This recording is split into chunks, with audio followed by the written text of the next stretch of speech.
最後一天來到中部國際機場第一航廈 4F， 發現這間半壯製麵原來是和名古屋車站超人氣的獅子丸同集團。店鋪雖然細，但超幸運被安排坐吧台位，可以近距離看師傅煮麵，看住師傅利落的手藝，整個過程超值。驚喜發現這店集合了集團旗下分店的招牌拉麵，不用跑遍名古屋就能一次吃到。重點是不用像市區分店那樣等半天。我們點了3間分店最紅的款式，最後連湯都喝光光。一獅子丸白湯拉麵，名古屋站本店招牌，湯底用日本國產堅魚、青魚、飛魚加昆布熬製，再用手拌機打成濃厚白湯，喝起來超鮮甜。媽媽喜歡這碗。二蛤蜊醬油拉麵，學武公園分店限定，蛤蜊加飛魚加香菇熬的和風湯底，醬油香氣超有層次。三龍蝦味噌拉麵，藤之優名店變身版，龍蝦頭油加特調味噌醬，麵 Q 彈吸湯，肥美叉燒超犯規，有英文菜單超友善，為少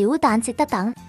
如果趕飛機前想再回味名古屋的味道，推薦來這家半壯製麵，一次集齊3間名店的精華。我爸爸係飲晒碗湯嘅，幾好。